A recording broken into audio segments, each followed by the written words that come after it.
कहानी शुरू होती है एक सीसीटीवी कंट्रोल सेंटर से, जहां हम देखते हैं दो औरतें आपस में बातें कर रही होती हैं। एक नए लड़के के बारे में, जंग बू। वो दोनों हैरान थी क्योंकि जंग बू ने काले सनग्लासेस पहने हुए थे, वो भी अंदर बैठकर। उन्हें ये अजीब लगा। उसी वक्त वो कैमरे पर देखती हैं कि दो चोर बाइक पर आए और एक लड़की का बैग छीनकर भाग गए।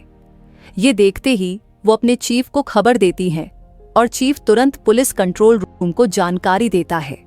इधर कंट्रोल सेंटर में सब लोग चोरों को सीसीटीवी कैमरों से ट्रैक करने लगते हैं, लेकिन थोड़ी देर बाद अचानक चोर नजर से गायब हो जाते हैं, जिससे सब लोग परेशान हो जाते हैं। तभी जांग बू को एक और कैमरे पर वो चोर दिख जाते हैं। ये देखकर चीफ तुरंत फिर से पुलिस को बताता है और इसकी मदद से पुलिस चोरों को पकड़ लेती है। सब लोग जांग बू की तेज नजर की तारीफ करते हैं। असल में जांग बू को एक ऐसी कंडीशन थी जिसमें वो हर चीज को स्लो मोशन में देखता था। इसी स्लो मोशन नजर की वजह से वो आज चोरों को पकड़ पाया। अब हमें एक फ्लैशबैक दिखाया जाता है जहां जांग बू 5वीं क्लास में था और अपनी दोस्त सुमी के साथ रेस में भाग ले रहा था। इसी रेस के दौरान पहली बार जांग बू ने स्लो मोशन का अनुभव किया।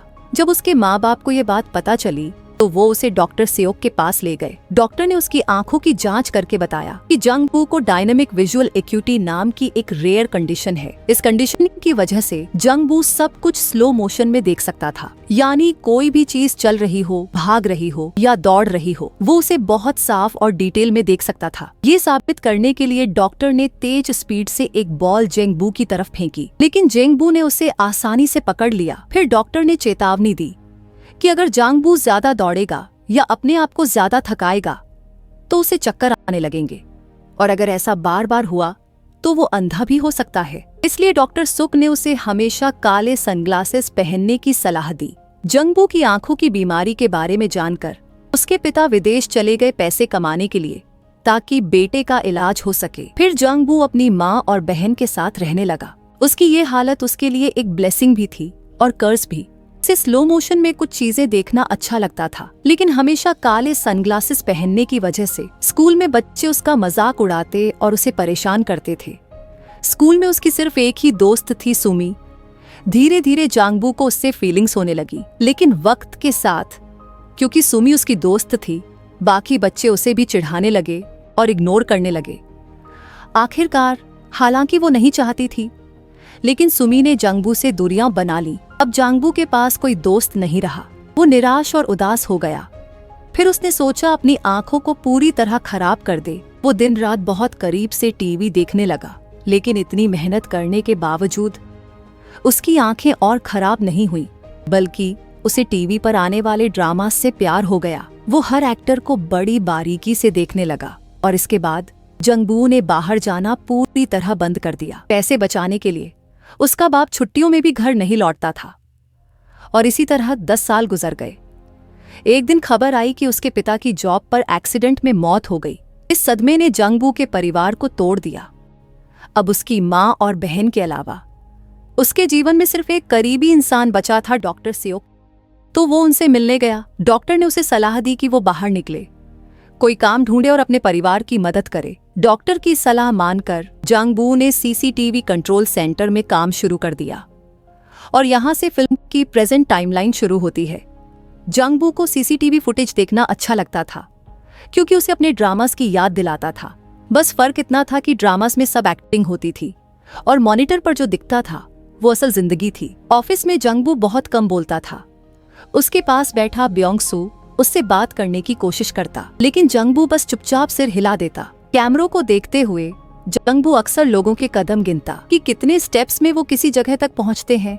ब्योंग-सू को ये अजीब लगता, लेकिन उसने कभी जांग बू से पूछा नहीं। फिर एक दिन ब्योंग-सू ने उससे पूछा कि क्या उसकी कोई गर्लफ्रेंड है। ये सुनकर जांग बू को सुमी याद आ गई। अगले दिन जांग बू सुमी के घर पहुंच गया। सुमी बहुत खूबसूरत थी, लेकिन पैसों की तंगी में जी रही थी। जब जांग बू वहाँ पहुँचा तो एक लोन कलेक्टर पहले से ही मौजूद था और पैसे मांग रहा था। वो चिल्लाकर बोला, अपना घर बेच दो और मेरा लोन चुका दो। जांग बू दूर से ये सब देख रहा था, लेकिन हिम्मत करके सुमी से बात नहीं कर पाया। उस दिन के बाद से वो सीसीटीवी कैमरों से सुमी को रोज देखने लगा। धीरे धीरे उसने उसकी पूरी रूटीन याद कर ली। हर रात सुमी काम से लौटते हुए एक कॉफी शॉप रुकती और वहाँ से कोल्ड ड्रिंक लेती। ये देखकर जंगबू भी वही करने लगा। एक दिन उसने सड़क किनारे पड़ा हुआ एक सोफा देखा तो उसने उसे उठाकर वहीं रख दिया जहाँ सुमी रोज खड़े होकर ड्रिंक पीती थी ताकि वो आराम से बैठ सके।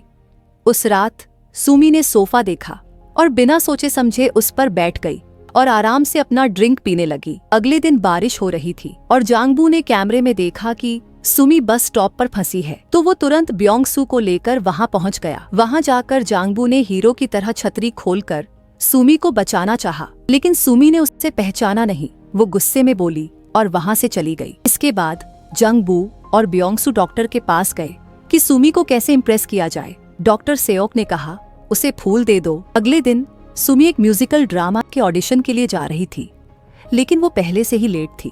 उसने अपने मैनेजर को कॉल किया, लेकिन उसने कहा कि अब बहुत देर हो चुकी है। निराश होकर सुमी सड़क पर ही गाने लगी। उसकी आवाज इतनी खूबसूरत थी कि लोग रुककर उसे सुनने लगे। उसी वक्त जंगबू नए हेयर स्टाइल और फूलों का बुके लेकर पहुंच गया। गाना खत्म होने के बाद वो उसके पास गया और फूल उसे दे दिए, लेकिन सुमी बोली ये फूलों का समय नहीं है, मुझे तो फूलों से अच्छा एक कार्टन इंस्टेंट नूडल्स चाहिए, और चली गई। तभी जांगबू ने उसका नाम लेकर कहा मैं तुम्हारा बचपन का दोस्त हूँ। सुमी बोली मैं तुम्हारी दोस्त नहीं हूँ, मेरे बचपन में तो जांगबू नाम का कोई दोस्त था ही नहीं। ये सुनकर जांगबू सन्न रह गया। वो तो गलत लड़की के पीछे पड़ा हुआ था, लेकिन अब तक वो सच में प्यार करने लगा था। अगले दिन इत्तेफाका से जांगबू और सुमी फिर से मिले।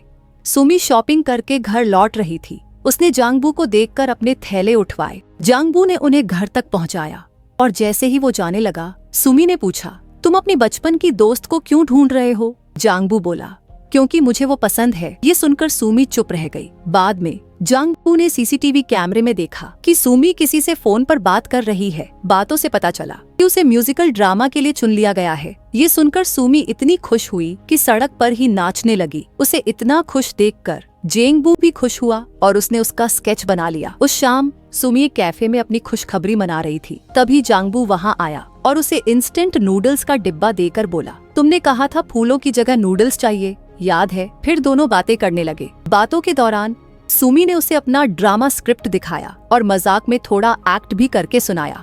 बदले में जांगबू ने भी अपना टैलेंट दिखाया। कैफे में सब लोगों ने उस पर तेज स्पीड से स्पून्स फेंके जिन पर नंबर्स लिखे थे। जांगबू ने सबको बड़ी आसानी से पकड़ लिया और हर नंबर सही सही पढ़ दिया। सब लोग बहुत खुश हुए। अगले दिन जांगबू को सुमी के घर के पास चलते हुए देखा गया। वो अपने कदम गिन रहा था। ब्योंग-सू ने देखा और समझ गया कि जांगबू रास्ता याद करने की कोशिश कर रहा है। शाम को जब सुमी घर लौटी तो जांगबू उसका इंतजार कर रहा था। दोनों साथ साथ चलते और बातें करने लगे। सुमी ने पूछा तुम क्या काम करते हो? जांगबू ने जवाब दिया मैं सीसीटीवी कंट्रोल सेंटर में काम करता हूँ, सारा दिन लोगों को देखता हूँ। दोनों कॉफी शॉप के बाहर सोफा पर बैठ गए। सुमी ने फिर कहा उस कैफे का मालिक मेरा क्रश है, शायद उसके पास कार भी है। ये सुनकर जांगबू जेलस हो गया। वो कैफे मालिक को घूरने लगा। फिर उसने ठान लिया कि वो भी सुमी को कार में घुमाएगा, लेकिन उसके पास कार नहीं थी। तो उसने ऑफिस में सब लोगों से पूछा कि क्या किसी के पास कार है, लेकिन किसी के पास नहीं थी। जब सुमी घर जा रही थी तो लोन कलेक्टर फिर से उससे मिला। वो उसे धमकाते हुए बोला अगर तूने पैसे जल्दी नहीं चुकाए तो मैं तुझे हर्ट कर दूंगा। उसी वक्त जांगबू और ब्योंग-सू वहां पहुंच गए और उसे बचा लिया। जब जांगबू वापस ऑफिस आया तो उसने देखा कि सुमी सीसीटीवी कैमरों में से एक के सामने खड़ी थी और जोर से चिल्ला रही थी थैंक यू। उसे पता था कि जांगबू कहीं सीसीटीवी कंट्रोल सेंटर से उसे देख रहा है। ये देखकर जांगबू का दिल खुशी से भर गया। उस रात दोनों पार्क गए।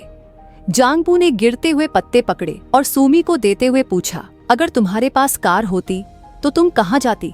सुमी ने जवाब दिया अगर मेरे पास कार होती तो मैं हमेशा ओशन चली जाती। जांगबू के पास कार तो नहीं थी, लेकिन उसने रेगुलर मेंटी लोकल बस पकड़नी शुरू कर दी और ड्राइवर से दोस्ती कर ली। जांगबू ने कई बार देखा था कि वो ड्राइवर रात को काम के बाद अकेले बेसबॉल खेलता है। एक रात जांगबू भी उसके साथ खेलने चला गया और खेलते समय अपने फीलिंग्स बताकर मदद मांगी। ड्राइवर ने मदद करने के लिए हाँ कर दी। अगले दिन जांगबू, बस ड्राइवर और ब्योंग-सू ने सुमी को बस स्टॉप से उठाया ताकि उसे ओशन दिखाने ले जाएं। इसके लिए उन्हें दूसरे सिटी जाना था। रास्ते में तीनों बहुत मजे कर रहे थे।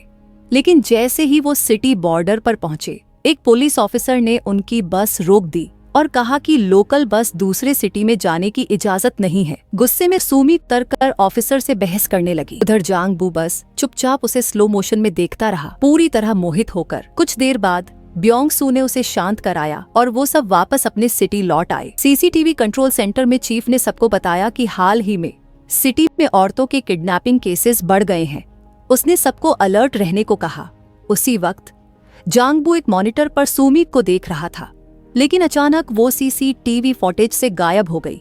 ये देखकर जांग बू घबरा गया। वो दौड़कर लोकेशन पर पहुंचा और वहां सिर्फ सुमी का स्कार्फ जमीन पर पड़ा मिला। उससे पहले कि वो कुछ सोच पाता, उसे एहसास हुआ कि ये प्रैंक था। सुमी ने खुद इसे स्टेज किया था। वो जानना चाहती थी कि क्या जांग बू उसे बचाने आएगा। फिर सुमी ने जांग बू से पूछा, क्या तुम मुझे पसंद करते हो? जांग बू ने जवाब दिया, हाँ करता हूँ। ये सुनकर सुमी ने जांग बू का सनग्लासेस उतारा और उसे किस किया। बाद में जांग बू उसे उसके घर छोड़ने गया। सुमी ने उसे अंदर बुलाया, लेकिन जैसे ही वो अंदर पहुंचे, उन्होंने देखा कि लोन कलेक्टर पहले से ही वहां बैठे थे। उन्होंने घर का सामान खराब कर दिया था और सुमी को पैसे लौटाने की धमकी दे रहे थे। जांग बू ने सुमी को बचाने की कोशिश की, लेकिन तनाव की वजह से उसकी नजर धुंधली हो गई और वो वहीं गिर पड़ा। बाद में जब लोन कलेक्टर्स चले गए तो जांग बू और सुमी मिलकर घर का गंद साफ करने लगे। ऐसा करते हुए जांग बू को वही पुराने ड्राइंग्स दिखे जो उसने स्कूल के दिनों में सुमी के लिए बनाए थे। इससे कंफर्म हो गया कि सुमी उसकी बचपन की दोस्त ही थी। फिर सुमी ने जांग बू से कबूल किया, उस वक्त मैंने तुम्हें तुम्हारे सबसे बुरे दिनों में छोड़ दिया था, इसलिए मैंने अपनी पहचान तुमसे छुपाई, माफ करना। जांग बू चुप रहा, कुछ नहीं बोला। अगले दिन वो डॉ सियाक के पास आई चेकअप के लिए गया। वहाँ डॉक्टर ने उसे बताया कि उसकी हालत और बिगड़ गई है और वो कभी भी अपनी नजर खो सकता है। ये सुनकर जांग बू और ज्यादा डिटरमिन्ड हो गया। अब वो जहाँ भी जाता अपने कदम गिनता, ताकि अगर वो अंधा हो जाए तो भी रास्ता पहचान सके। दूसरी तरफ सुमी ने अपना घर बेच दिया ताकि सारे कर्ज चुका सके, लेकिन अब उसके पास रहने की कोई जगह नहीं बची थी। जांग बू ने मॉनिटर पर सुमी को एक बॉक्स उठाए हुए और किसी से बातें करते हुए देखा। उसी वक्त सीसीटीवी सेंटर में एक महिला कोवर्कर ने देखा कि एक कार कई देर से एक ही जगह घूम रही है। उसे शक हुआ और उसने नंबर प्लेट झूम करके देखा। प्लेट से पता चला कि ये कार एक वांटेड किडनैपर की है। उसने तुरंत चीफ को बताया और चीफ ने पुलिस को अलर्ट किया, लेकिन कुछ ही मिनटों में कार गायब हो गई। उसी समय जांग बू ने देखा कि स्क्रीन पर सुमी अब नजर नहीं आ रही। ये देखकर वो डर गया। अगर उसके साथ कुछ हो गया तो बिना समय गंवाए जांग बू ने अपनी बाइसिकल उठाई और उसे बचाने निकल पड़ा, लेकिन रास्ते में उसकी नजर धुंधली होने लगी और वो कार से टकरा गया। ये सब ब्योंग सू ने देखा और दौड़कर उसकी मदद करने पहुंच गया। उधर किडनैपर सुमी को चाकू दिखाकर जबरदस्ती कार में बिठाने की कोशिश कर रहा था। तभी जांग बू किसी तरह वहां पहुंचा और जोर से चिल्लाया, सुमी! ये सुनकर किडनैपर डर गया और सुमी को छोड़कर भागने लगा, लेकिन उसी वक्त पुलिस आ गई और उसे पकड़ लिया। पुलिस सुमी को पूछताछ के लिए ले गई। जांग बू अकेला सड़क पर रह गया। थोड़ी देर बाद ब्योंग सू वहां पहुंचा और अपने दोस्त का हाथ पकड़कर उसे संभाला। जांग बू, जो अब लगभग अंधा हो चुका था, रो पड़ा। अपनी हालत की वजह से उसने सुमी से दूर रहने का फैसला किया। दूसरी तरफ सुमी अक्सर सीसीटीवी पर हाथ हिलाकर उसे बुलाती, उम्मीद करती कि जांग बू उससे मिलने आएगा। फिर हमें कुछ महीनों बाद का सीन दिखाया जाता है। सुमी ने जांग बू को कॉफी शॉप में बैठे देखा। खुश होकर वो उसके पास गई और हाथ हिलाया, लेकिन जांग बू ने चुपचाप अपनी वॉकिंग स्टिक निकाली और उल्टी दिशा में चल पड़ा। ये देखकर सुमी दंग रह गई। उसे समझ आ गया कि जांग बू अब अंधा हो चुका है। ये एहसास उसके दिल को तोड़ देता है। वो चुपचाप उसका पीछा करती हुई एक आर्ट गैलरी तक पहुंचती है। वहाँ उसे अपनी ही पेंटिंग्स नजर आती हैं, पेंटिंग्स जो जांग बू ने बनाई थी। फिर हमें जांग बू की वॉइस सुनाई देती है, भले ही मैं अपनी आंखों से सुमी को ना देख सकूं, लेकिन मैं उसे अपनी यादों में जरूर देख सकता हूँ। अगले दिन सुमी फिर से जांग बू का पीछा करती है।